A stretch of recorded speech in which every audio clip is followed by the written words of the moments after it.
Over the past 2 decades, our next guest has sold nearly 100 million albums as part of the New Jersey rock institution known as Bon Jovi. The group's latest CD, This Left Feels Right, Greatest Hits with a Twist, is in stores now. You can also see him on the NBC series American Dreams this Sunday night. Please welcome Richie Sambora!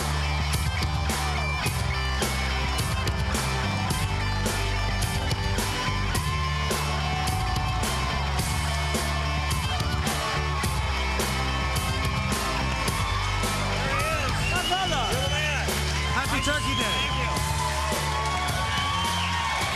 How you guys doing?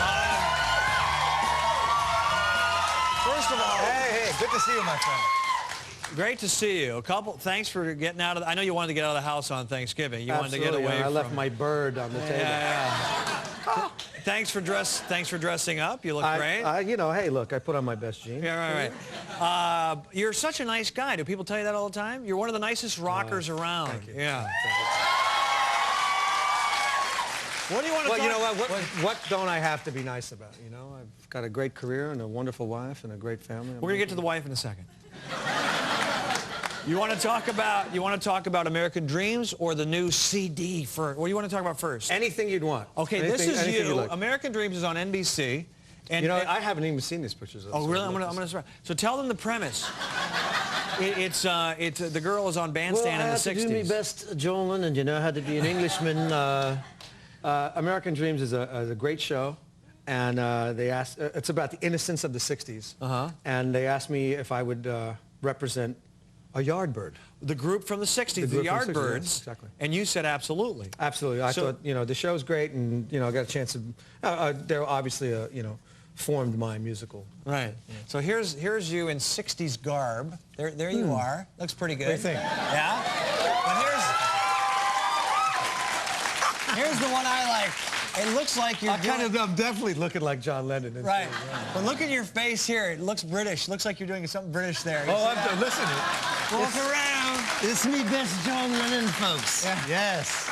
It was a gas to do that. I mean, growing up in the 60s, for me, I believe that the 60s were the renaissance of music. And I got a chance as a musician, as a songwriter, as a guitar player to grow up in the renaissance of music and learn music when Jimi Hendrix and Eric Clapton and the Beatles and Simon and Garfunkel and Bob Dylan, all those great, I think they've formed our whole business and our whole musical. Yeah. You know. We had on Monday night, we had Billy Bob Thornton on, and I actually asked him, put him on the spot, and Mike Gibbons, a big rock and roll fan here, I said, name the top 3 rock and roll bands of all time. He said Bon Jovi, right? Yeah. And I said... Richie Sambora was second, though. To make it difficult, I said you cannot name Bon Jovi. So then put the pressure on him. Don't do that. So what would be your top 3 rock bands of all time? Well, the Beatles would have to. That's what people have. The next 2 were tough. The next 2 are very, very tough because there's so many great bands that came out of a blues infusion that really, really happened at that point. You know, like Zeppelin and Cream, and, you know, bands like that, and then you can't discount Jimi Hendrix, which was an amazing. We weren't counting him as a band, but he is a band. Okay, I try. Yeah, right. He's one of my favorite dead guys. Yeah, absolutely. Who did you have? You had the Clash. Well, that's a personal. I had Zeppelin second. Yeah, you had Beatles 1, Clash. No, Beatles, Zeppelin. Yeah, then I had Clash. But I mean, the Stones, the Who. The Stones and the Who are the big ones, obviously. Yeah. Billy Bob picked Kinks number 2. Billy Bob put the Kinks in there. Yeah. You know what? It was funny. Well, not funny. Actually, it was a big honor. We played. We've done this massive tour this year, and culminated by 2 nights at Giant Stadium. But about a month before that, we played Hyde Park. Yeah. They tore down Wembley Stadium, so we had no place to play in I London. heard So we about had to ask Prince Charles to. Excuse me. No offense there, Prince, but. Ask him to play Hyde Park, and he obliged, and we had the pleasure of having 92,000. 92,000? How? That's called getting paid. Yeah.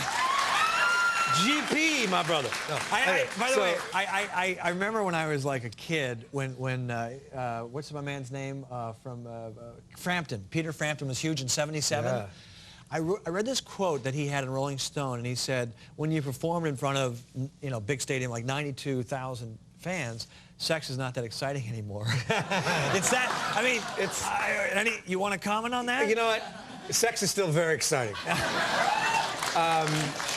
But how euphoric is it on stage? No, you know what? It's an amazing thing where you've written a song like whether it be Living on a Prayer, Wanted Dead or Alive, or It's My Life, or something that you've written in a confined room with a couple other guys or your partner, and all of a sudden you have throngs of people, thousands of people singing it to you back. Yeah. It's just, you know, you're just making a great connection, and but it's still not as good as sex. Okay.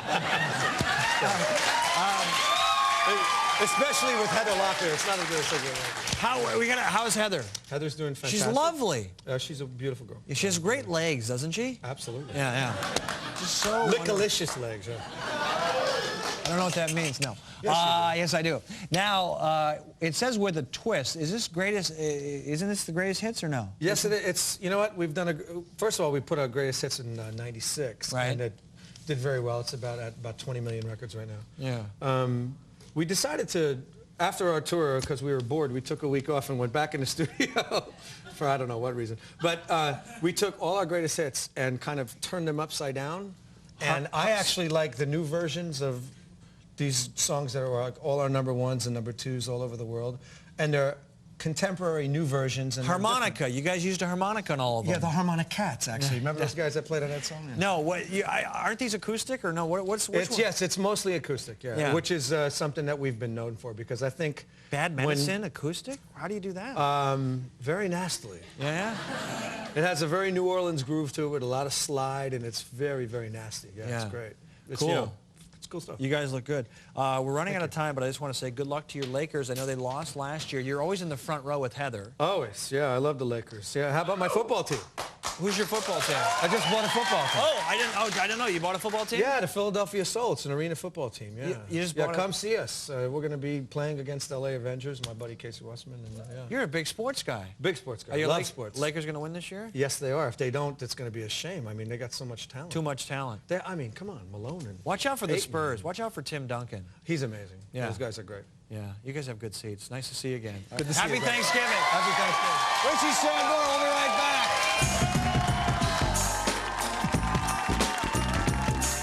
Tomorrow on the Late